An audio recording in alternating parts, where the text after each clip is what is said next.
ሰባተኛው ሀገራዊ ምርጫ ሰላማዊና ፍትሃዊ እንዲሆን የተፎካካሪ ፖለቲካ ፓርቲዎች ሚና የላቀ በመሆኑ በሐሳብ ለማሸነፍ ጥረት ማድረግ አለብን ሲሉ የወላይታ ዞን ፖለቲካ ፓርቲዎች የጋራ ምክር ቤት ሰብሳቢ አቶ መስፍን መንግስቱ ተናገሩ። በዞኑ የሚገኙ ተፎካካሪ ፓርቲዎችን በየጊዜው የመደገፍ ስራ እየተሰራ መሆኑም ተገልጿል። የወላይታ ዞን ፖለቲካ ፓርቲዎች የጋራ ምክር ቤት የክንፎች አደረጃጀት አወቃቀርና ለቋሚ ኮሚቴ የግንዛቤ ማስጨበጫ ስልጠና ተሰጥቷል። ዝርዝሩ የመሰዊያ ህዝቅኤል ነው።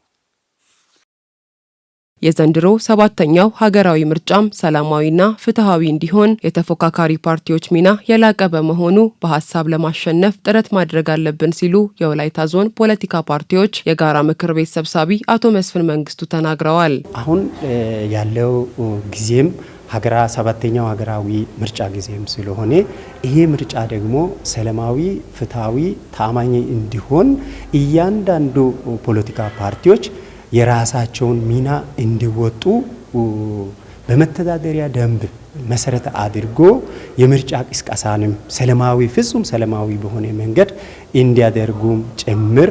ሌላው ነገር ደግሞ ከኔ ምን ይጠበቃል፣ ለህዝቤ ምን መስራት አለበት፣ ህዝቤ ከኔ ምን ይጠብቃል የሚለው ነገር በፖሊሲና በርዕዮተ ዓለም ብቻ የመወያየትና የራሳቸውን ፖሊሲና ርዕዮተ ዓለም ለህዝብ ሐሳብ ብቻ ሽጦ በሐሳብ ለማሸነፍ ጥረት እንዲያደርግና ገዢው መንግስትም ደግሞ ይሄንን መሰረት ባደረገ መንገድ የፖለቲካ ምህዳርን አሰፍቶ ተፎካካሪ ፖለቲካ ፓርቲዎች በታችኛው በቀበሌ ደረጃና በወረዳ ደረጃ ምህዳሩን አሰፍቶ ፍጹም ሰላማዊ በሆነ መንገድ እንዲንቀሳቀሱ እንፈልጋለን። በክልሉ ከሚገኙ 20 ተፎካካሪ ፓርቲዎች ውስጥ አብዛኛዎቹ በወላይታ ዞን የሚገኙ ሲሆን ተፎካካሪ ፓርቲዎችን በየጊዜው የመደገፍ ስራ እየተሰራ እንደሆነ የደቡብ ኢትዮጵያ ክልል የፖለቲካ ፓርቲዎች የጋራ ምክር ቤት ሰብሳቢ አቶ ጎበዜ አበራ ገልጸዋል።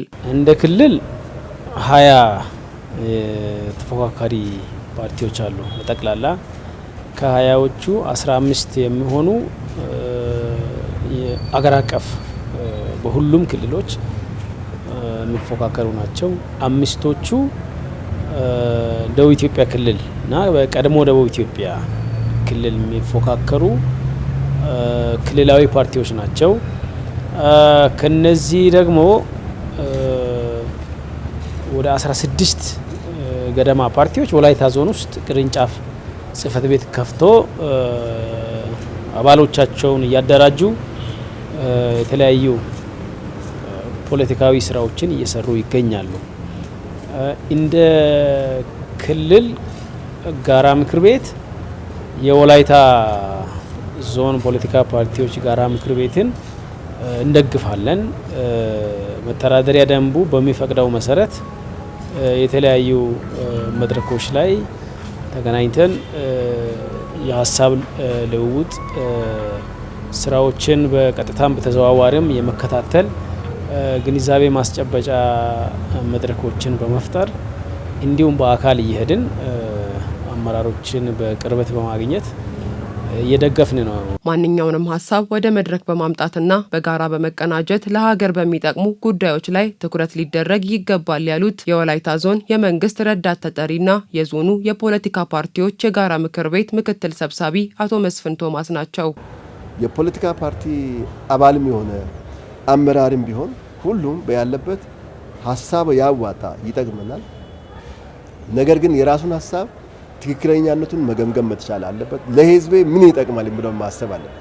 በየደረጃው ያሉ ልማት ስራዎች ላይ የሚነሱ እሾዎችን ማቀጣጠልና ችግር እንዲገዘፍ ማድረግ ሳይሆን ችግሮቹ መነሳታቸው አንድ መፈታት የሚችሉበት ጉዳይ ላይ ደግሞ በአግባቡ ተገንዝበን እንዴት ይፈታል የሚለውን በየደረጃው ካለው መዋቅር ጋር መቀናጀት መናበብ ያስፈልጋልና ስለዚህ ለኛ ያለን የሚጠቅመን አንድነት ነው፣ የሚጠቅመን መተባበር ነው፣ መተጋገዝ ነው።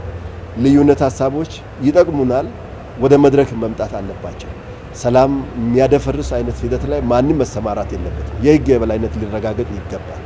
መነሳት ያለበትን ማንኛውንም ሀሳብ አንስቶ ነገር ግን በሀሳብ የበላይነት መሸነፍ መቻል አለበት። ዲሞክራሲ እየጎለበተ የሚሄደው ያን ነው። ስለዚህ በዚህ ልክ ሁሉም የሚቀናጅ ከሆነ ስራው በተቀናጀ ይሄዳል። እንዲህ አይነት የጋራ መድረኮች መዘጋጀታቸው ተፎካካሪ ፓርቲዎች በሰባተኛው የሀገር አቀፍ ምርጫ ላይ በንቃት እንዲሳተፉ እድል እንደሚፈጥርላቸው ተሳታፊዎች ተናግረዋል። ሰላም በሆነ መንገድ ፒስፉሊ የራሳቸውን ዓላማም ፖሊሲውም ስትራቴጂውም እየገለጹ እንዲሄዱ እስከ ምርጫ ፍጻሜ ድረስ እንድንሄድ ላይን መስመር ያስፈልገናል። ጋራ ሊያስማማ የሚገባ ነገር ያስፈልጋል። ሰባተኛ ሀገራዊ ምርጫ ያው ተቃርቧልና በዛም ደግሞ አሁን በዚህ እንደዚህ አይነት መድረክ በጣም ወሳኝ ነው። በምርጫ ዙሪያ ላይ የሚነሱ ስራዎች ሁሉ ሴቶች ራሳቸው አስተዋጽኦ ለማበረከት በጣም ወሳኝ ጊዜ ነው። ይህ አይነቱ መድረክ እንግዲህ በጣም አስፈላጊ ነው። ከፊት ለፊታችን ሰባተኛው ሀገር አቀፍ ምርጫ እየመጣ እንደመሆኑ ከእያንዳንዱ ፖለቲካ ፓርቲዎች የሚወከሉ በተለያዩ ክንፎች በተለያዩ አደረጃጀቶች ውስጥ የሚወከሉ አካላት ስለ ምርጫው አንደኛ ነገር ራሳቸው ጥሩ ግንዛቤ እንዲኖራቸው ይፈልጋል። ከዚያ በተረፈ ደግሞ የሚወክሉትን ወይንም ወኪል ያለው ለሚሉት ህዝብ የተሻለ ግንዛቤ እንዲፈጥሩ ምርጫው ሰላማዊ ምርጫ እንዲሆን የበኩላቸውን አስተዋጽኦ ሊያበረክቱ ይችላሉ ማለት ነው። ስለ ጉዳዩ ስለ ምርጫው በአጠቃላይ ስለ ተያያዥ ጉዳዮች መልካም እውቀት ወይንም የተሻለ ግንዛቤ ሲኖራቸው ጤናማና ሰላማዊ እንደዚሁም ፍትሃዊ ምርጫ ይኖራል ተብሎ ስለሚታመን ማለት ነው። በፖለቲካ ፓርቲዎች የጋራ ምክር ቤት የሴቶች የወጣቶችና የአካል ጉዳተኞች ክንፍ ስራ አስፈጻሚዎችን በመምረጥ ጉባኤው ተጠናቋል። በአፍሪካ የግብርና ሽግግርን ለማሳለጥና የምግብ ዋስትናን ለማረጋገጥ የውሃና የንጽህናን አጠባበቅ ስርዓትን ማሳደግ እንደሚገባ በአፍሪካ ህብረት የግብርና የገጠር ልማት ብሉ ኢኮኖሚና ዘላቂ ከባቢ አየር ኮሚሽነር ሞሰስ ቪላቲካ ገለጹ። በአፍሪካ ህብረት የኢኮኖሚ ማህበራዊና ባህል ምክር ቤት አጀንዳ 2063 ግቦችን ለማሳካት ዘላቂ የውሃ አቅርቦትና ደህንነቱ የተጠበቀ የንጽህና አጠባበቅ ስርዓቶችን ማረጋገጥ የሚለውን የህብረቱን መሪ ሀሳብ በተመለከተ የሲቪል ማህበረሰብ ቅድመ ስብሰባ አካሂደዋል። ለኢዜአ ዘገባ ትሁን ዘለቀ። በአፍሪካ ህብረት የግብርና ገጠር ልማት ብሉ ኢኮኖሚና ዘላቂ ከባቢ አየር ኮሚሽነር ሞሰስ ቪላካቲ በዚህ ወቅት እንደገለጹት የአጀንዳ 2063 ግቦችን ለማሳካት ዘላቂ የውሃ አቅርቦትና ደህንነቱ የተጠበቀ የንጽህና አጠባበቅ ስርዓቶችን ማረጋገጥ የሚለው የህብረቱ መሪ ሀሳብ ወሳኝ ጉዳይ ነው። በአፍሪካ የአየር ንብረት ለውጥ የማይበገርና ዘላቂ የኢኮኖሚ እድገት ለማስመዝገብ ውሃ ቁልፍ መሳሪያ መሆኑን ገልጸዋል። ውሃ የአፍሪካ የህልውና ሞተር መሆኑን የገለጹት ኮሚሽነር ሞሰስ ቪላካቲ ያለ ውሃ ሁሉም ነገር ምንም ነው ብለዋል። አፍሪካ የተሻለ ነገር ያስፈልጋታል ያሉት ኮሚሽነሩ ዜጎች በተለይም ወጣቶች፣ ሴቶች፣ የገጠር ነዋሪዎች በግብርና ምርታማነት፣ ጤናና የመጠጥ ውሃ አቅርቦትና በአካባቢ ንጽህና የተፈተኑ መሆኑን ገልጸዋል። አፍሪካውያን ያላቸውን የውሃ ሀብት በራሳቸው ጠብቀውና አልምተው መጠቀም እንደሚችሉ ገልጸው ለዚህም ደግሞ የህብረቱ አባል ሀገራት የአጋር ድርጅቶችና የዜጎች ተሳትፎ ትብብር ወሳኝ ነው ብለዋል።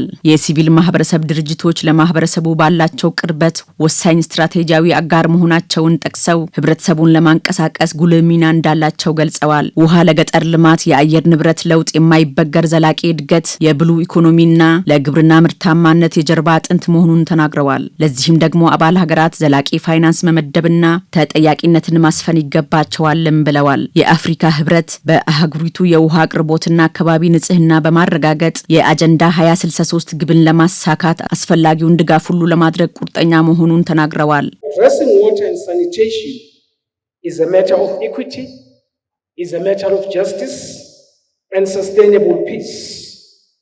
የዜጎች የውሃና የንጽህና አጠባበቅ ችግሮች መፈታት የእኩልነት የፍትህና የዘላቂ ሰላም ጉዳይ ነው። የሰብአዊ ክብርን መጠበቅና መሰረታዊ ፍላጎትን የማሟላት ጉዳይ ነው። በእኔ የሚመራው የአፍሪካ ህብረት የግብርና ገጠር ልማት ብሎም ኢኮኖሚና ዘላቂ ከባቢ አየር ኮሚሽን የፖለቲካ አመራር በመስጠትና ስትራቴጂያዊ ቅንጅትን በመፍጠር የአጀንዳ 2063 ግቦችን ለማሳካት ቁርጠኛ ነው።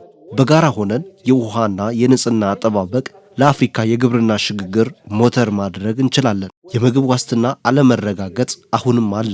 ለገጠር ልማት፣ አካባቢ ጥበቃ ብሎም ኢኮኖሚ እድገት ወሳኝ ነው። Environmental sustainability as well as blue economy grows. በአፍሪካ ህብረት የኢኮኖሚ ማህበራዊና ባህል ምክር ቤት ከፍተኛ መሪ ሉዊስ ቼክ ሲስኮ በአፍሪካ በቂ የውሃ ሀብት ቢኖርም ሚሊዮኖች የውሃ ንጽህና አጠባበቅ ፈተና ተጋርጦባቸዋል ብለዋል። በውሃና የንጽህና አጠባበቅ ለበሽታ ተጋላጮች ከትምህርት ቤት የሚቀሩ ታዳጊዎች እንዳሉ በማንሳት ችግሩን በዘላቂነት ለመፍታት በትብብር መሰራት እንደሚገባም ተናግረዋል። ይህንን ችግር በዘላቂነት ለመፍታት የሲቪል ማህበረሰብ ድርጅቶች ሚና የላቀ መሆኑን በማንሳት ትብብራቸውን አጠናክረው እንዲቀጥሉ ጥሪ አቅርበዋል። More than 400 million people still lack access to basic drinking water. በአፍሪካ ከ400 ሚሊዮን በላይ የሚሆኑ ሰዎች አሁንም መሰረታዊ የመጠጥ ውሃ ችግር አለባቸው። እንዲሁም ከ700 ሚሊዮን በላይ የሚሆኑት ደግሞ የንጽህና መጠበቂያ አገልግሎት አያገኙም። እነዚህ ጉድለቶች ለበሽታዎች መስፋፋት፣ ለምርታማነት መቀነስ፣ ለተማሪዎች ከትምህርት ገበታ ውጪ መሆንና ለአየር ንብረት ለውጥ ተጋላጭነት መጨመር ምክንያት የሚሆኑ ናቸው። የውሃ እጥረት ማህበራዊ ጉዳይ ብቻ ሳይሆን ስትራቴጂያዊ የኢኮኖሚና የአየር ንብረት ስጋትም ጭምር ነው። It is a strategic economic and environmental risk. የኢንክሉዲንግ መድረክ ዋና ዳይሬክተር ዶክተር አኒካ አልታፍ ውሃና የተሟላ የንጽህና አጠባበቅ በሌለበት ብልጽግናን ማረጋገጥ ፈታኝ ነው ብለዋል። የኢኮኖሚ ማህበራዊና ባህል ምክር ቤት የሚያከናውኗቸው ስራዎች እንዳሉ ሆኖ የሁሉም አካላት የጋራ ጥረት እንደሚጠይቅም ገልጸዋል። በመሆኑም አመራሮች ስርዓትና መረጃን በማቀናጀት በቴክኖሎጂ የታገዘ አካታች የመፍትሄ እርምጃን ለመውሰድ ሁላችንም ቃል መግባት ይኖርብናል ብለዋል። Prolonging droughts and amplifying water stress that threatens our shared prosperity. እየተባባሰ የሚመጣ የጎርፍ አደጋ፣ የተራዘመ ድርቅና የውሃ እጥረት የጋራ ብልጽግናን ለማረጋገጥ ፈታኝ ሁኔታዎች ናቸው። ይህ ቀውስ የውሃ እጥረት ብቻ ሳይሆን የአመራር የስርዓትና የመረጃ አያያዝ ችግርን ጭምር የሚያሳይ ነው። በመሆኑም አንዳንዱ የሲቪል ማህበረሰብ ፖሊሲ አውጪ፣ የፈጠራ ባለቤቶችና አጋሮች አሁኑኑ የተግባር እርምጃ መውሰድ አለባቸው። የኢኮኖሚ ማህበራዊና ባህል ምክር ቤት የሲቪል ማህበረሰብ ቅድመ ጉባኤ ላይ አዳዲስ ትብብርን ለመፍጠር በቴክኖሎጂ የተደገፈ መፍትሄዎች ላይ ለመስራትና ማህበረሰቡን ለማካተት ለመፈጸም ቃል መግባት አለብን።